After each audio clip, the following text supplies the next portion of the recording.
Hey guys, this is Dragon Rockstar here, and I want to give you my 60 card Lightsworn Shadoll Invoked Sky Striker deck profile. Yes, those of you that are probably going to be commenting why you're running Sky Strikers in the deck. I'm not really running Sky Strikers in the deck. I am literally testing a small engine to see what I can do with the other unique combos I can do. That way I can save my other resources to help me turbo out other cards. Those of you guys probably going to be running, why would you play Sky Strikers in the deck? Well, specifically the draw engine effect and the adding effect of it. Overall, the deck actually runs more smoothly now because of the engine that I incorporated. I took out a few different techs, I took out a few cards that were slowing down the deck, and this is also a going second build. So if you guys are really interested into this, let me know down in the comments below, and let me know down in the comments below what you guys think I should maybe switch out or maybe run more of. So overall, I'm going to come with you the extra deck, main deck, and side deck. Side deck's probably the same from my last videos. I haven't got a chance to check.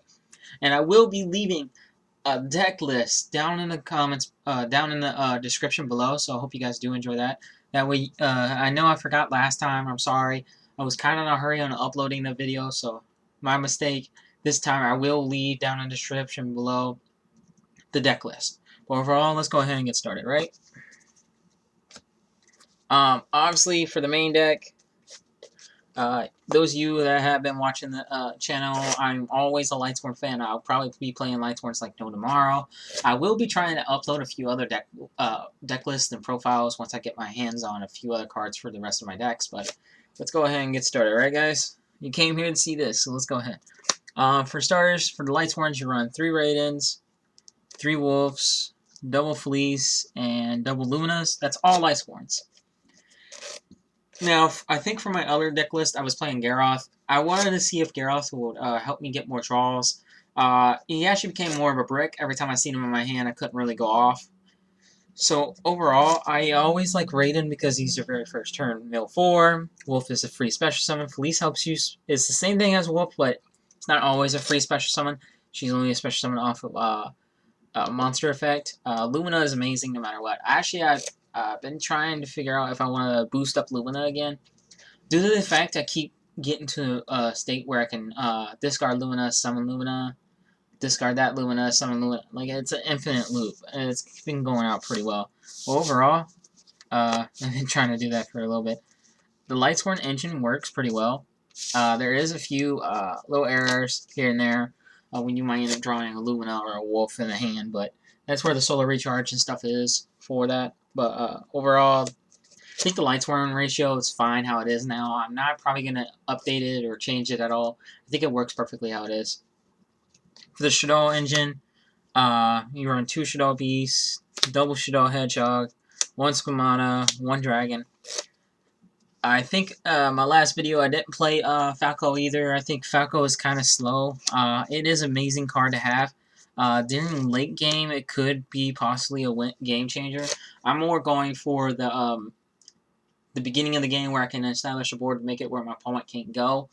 Overall, I think the Shadoll engine works perfectly how it is. I personally probably won't even change the Shadoll engine. I think the Shadoll engine is perfect. Obviously, your standards, you got your Beast as your draw power, Hedgehog as your adding effect, Squamata to help you send one of these to get your get what you need in the hand, and then Dragon just for some back row hate. For the hand traps, obviously you play the best hand trap. Triple Ash. Ash is self-explanatory.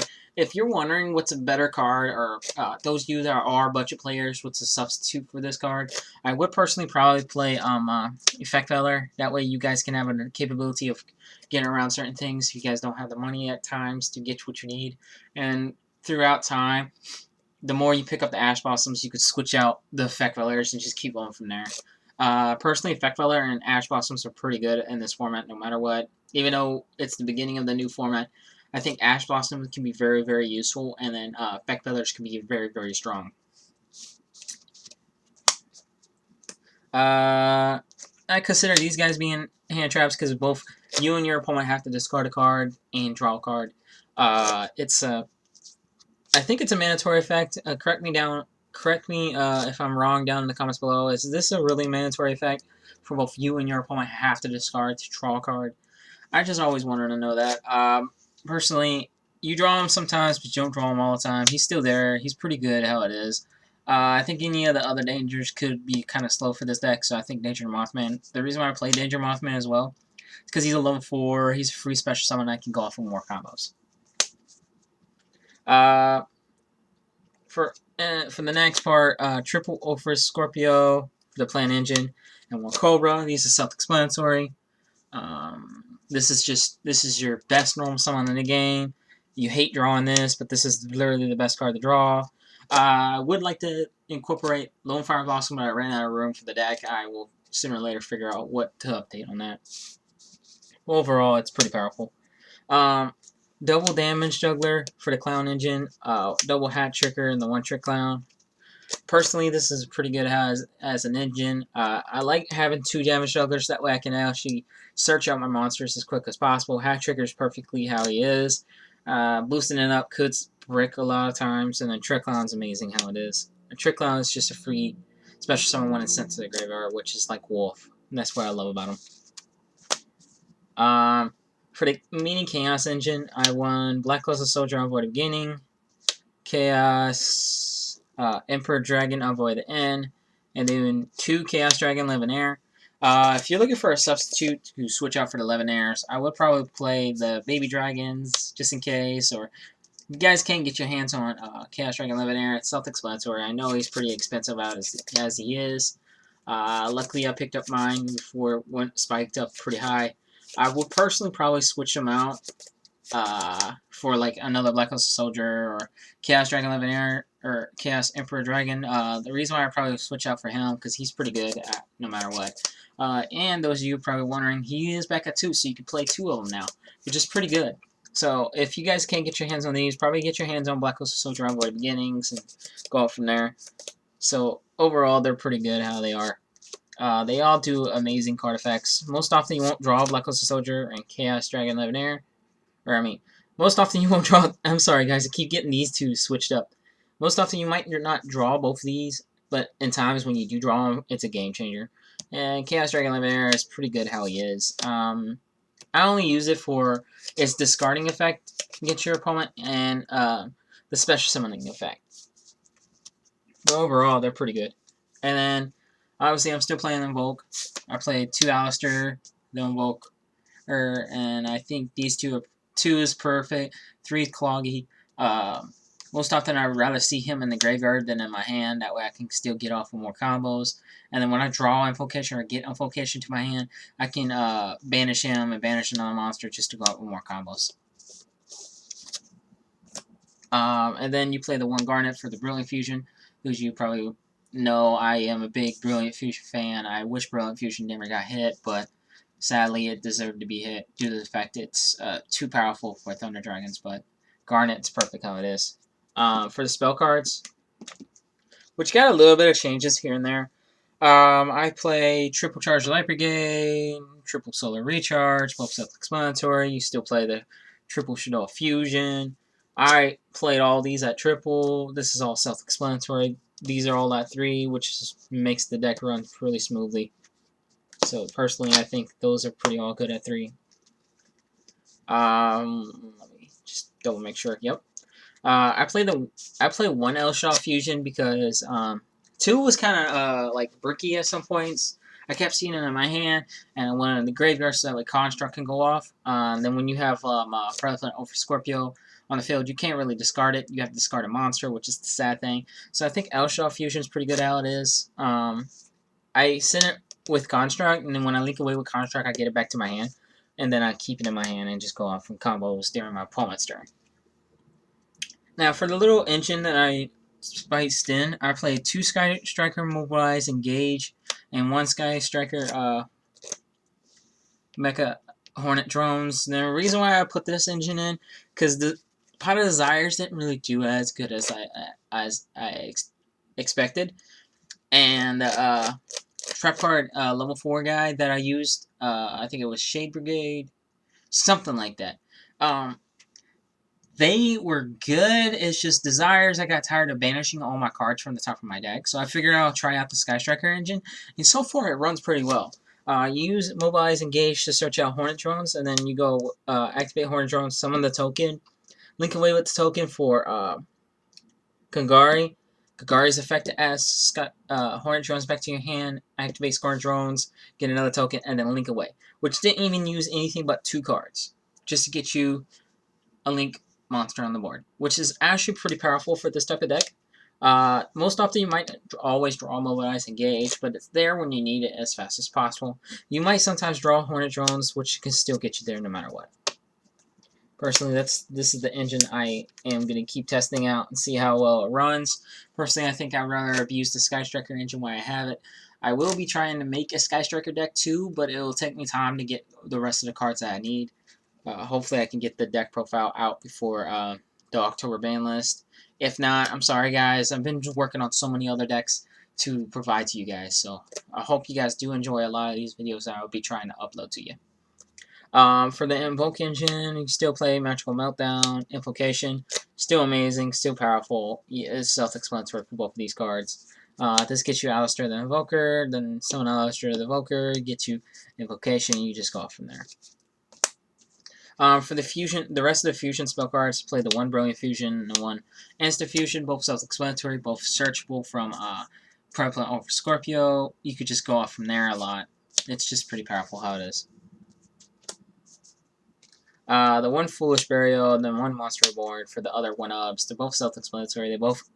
They get you there. They can help you get certain things. And now for the traps. Surprisingly, like I said, this is sometimes a go in second deck. You can go first in this deck, or you can go second. Even though you play only 4 going second cards, it still works perfectly how it is. I play Evenly Matched in the main, and Infinite Prince in the main. I know, Infinite Prince, a lot of people will probably say, this is not a good going second card. It might not be a good idea for you to main deck it, because you might mill it. I might mill it, sure. I don't really mind milling it, actually. It's a perfect hand trap when your opponent's going first. I personally will keep this in the main deck, and probably won't even take it out. Same with Evenly Match. They both help me win mini games. I personally would probably recommend maybe doing another. I might end up doing a 3rd Evenly Match. That way I can see it more often. But overall, both of these have pulled out pretty well, and they have hindered a lot of decks, meaning stopped. They've stopped a lot of decks from going off, and I love the fact that they did. Or, like, I let the opponent go off, then I'll play like this in the middle of their effects and stop them, or this just to get rid of those boards during my turn, which is, both of these have played off pretty well. I'd rather not side deck them, because there's instances where if I go, I'm going first, I'd rather set this and pass than do anything else. For good instances is because once my opponent plays off all their combos and they enter their battle phase, activate during battle phase, bye-bye your whole board. Like, this is pretty good as an effect how it is. Personally, I probably won't even take either of them out. That's it for the main deck. I'm gonna go for the side deck. Now, those of you are probably going to be wondering what kind of token this is. This is my own token. I made this token. It's my Light Pulsar token. It's pretty cool. My friend created it actually for me, but he helped. I helped him create it. It's a pretty good token. It actually, it's an image of Light Pulsar Dragon posted into a regular token. If you guys can kind of tell, it's pretty cool. I use it for the Sky Striker combo. For the level 4, I run Minerva. He's the only level 4. I took out that Guster Emerald because over times when I did use that Guster Emerald, I actually, from using its effect, yes, it recycled my stuff, but most often I didn't really need those recycling. Mobilize, Engage, and stuff like that. I switched out a lot of cards. That Guster Emerald was pretty good. I like testing it out. Thank God that it came back, but I found something that can help me get more OTKs and help me go off of more combos, so go for off of that. But Minerva is because it's Minerva, you play Lightsworns. The only synchro, like always, Borderless Savage. Best negator on board, best card to even play against certain decks. It's just too powerful.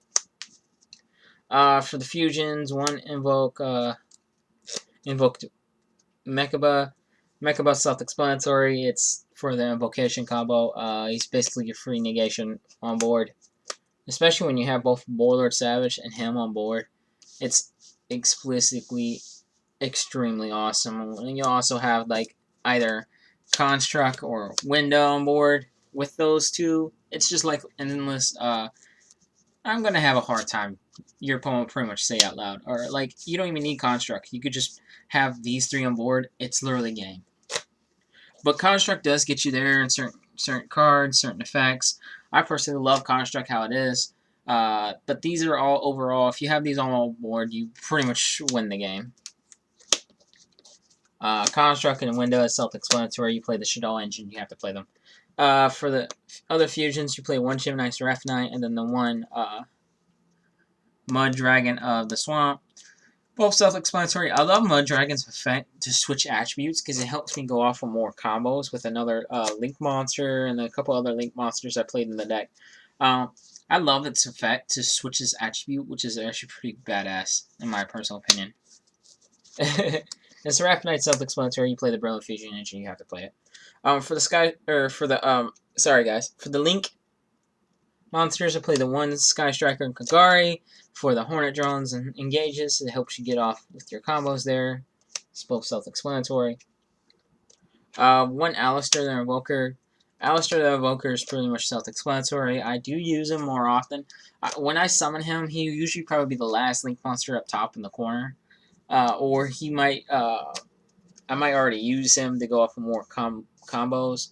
I might use him for a Link summon of the Mecha Knight monster I played in the extra deck. I think a lot of you guys have probably seen him before. But overall, this helps you get Invocation to your hand if you don't have it already. One Nightmare Cerberus and the one Nightmare Phoenix, both self-explanatory. The only two Nightmares I'll probably run from now on.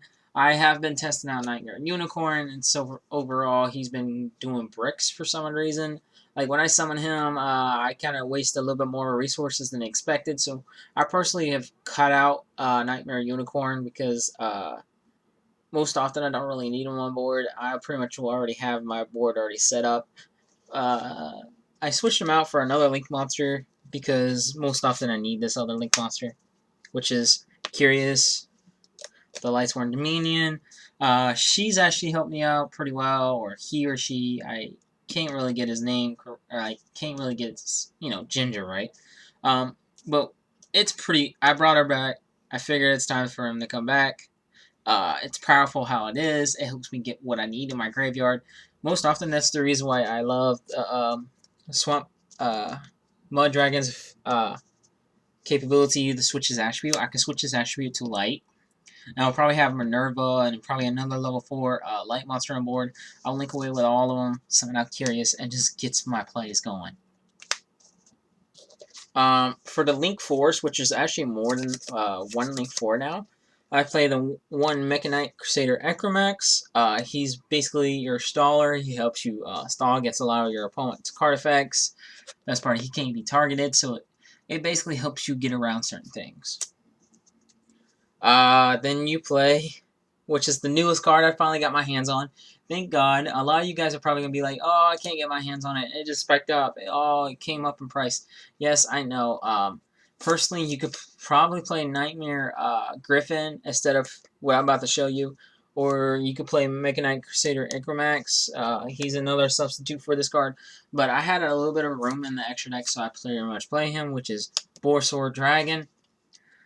Those of you are probably going to be wondering, is the Battles of Legend one? No, it's actually the original print. I think Shadoll Dragon is actually a pretty powerful thing, and it gives this deck more of an OTK power against certain decks. It's pretty much a powerful card. I finally got my hands on one. I would probably recommend to everybody, try to get their hands on one. If you can't, try to get your hands on a Mecha Knight Crusader Ecromax. Either or could work for you, or a Shadoll Dragon. Both of those, Mecha Knight Crusader Ecromax and Shadoll Dragon, can substitute for this card, but for now, I have this card, so I'm going to be playing them from now on. It's pretty powerful of effect. I love what it does. It just helps you get off from more OTKs. And then for the last Link 4, I play Sayutra Skuldred. He's self-explanatory. He basically goes out for a lot of different card effects. I personally would never cut him out. A lot of people have been telling me and recommending me to play 2. I would love to play 2. I'm not really interested in playing 2 due to the fact that I don't always need a second one to redraw my hands. There's been times where I draw pretty well off of him, and most often I don't really keep him on my board for that long. And a second one could clog up pretty well. Like if I keep drawing throughout my deck and put more cards back into the deck, you know, you always get to keep that one card. I just personally don't like running 2. I've tested out twice, or a couple more times than once, running 2 Sayutra Skuldreds, and most often I never really go to the second one, so I think one's perfect good enough for the deck. Then for the side deck, which is pretty standard, I kept it the same for the longest periods of time. I run Triple Damage Wrestler, Pankratops, both self-explanatory, both help out with a lot of different things. Pankratops helps you gets rid of a lot of boards, and can help you get rid of those problematic cards you can't deal with. Triple Artifact Lancias, and then for the newest little spicy tech, unless I probably already showed this before, I've run double Artifact Sights and triple Artifact Sanctums. Now, the reason why I run the Artifact engine is due to the fact we're going to be probably going to be going to a heavy extra deck format, which a lot of your opponents are going to go into the extra deck. Most often, you don't really need this engine for that going against like True Dracos or Subterriers, or even Alter guys if they're still a thing. Most often you probably won't even use these against those decks, but most often you probably would like to have these just in case. I personally probably side deck these more than any of the other side deck cards due to the fact you can get off with a lot more combos. Plus in mid game, you play Artifact Sanctum and then Artifact Sight, you can get off with a lot more combos.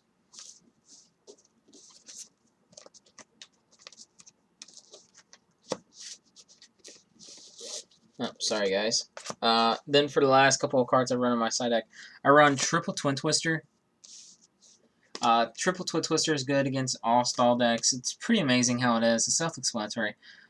Twin Twister can get rid of those back rows that you can't deal with, you know, things of that nature.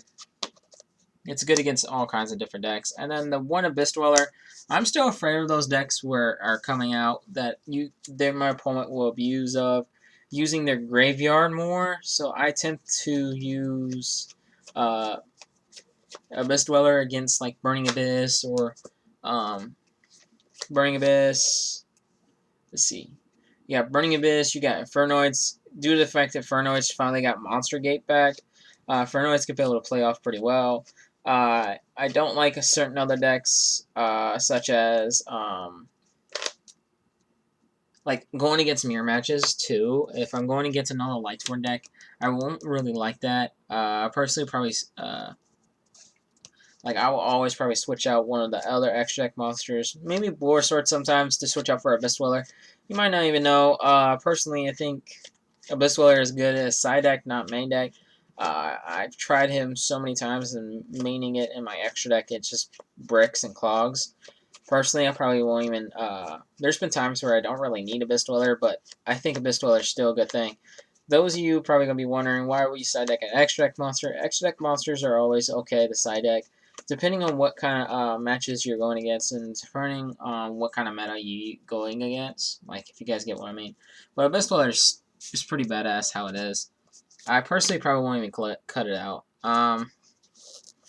Yeah, overall, every card has does pretty well how it is. Like I said, I'm testing out the Sky Striker engine. It might not stay for a while. It might stay for a while, but it might not stay forever.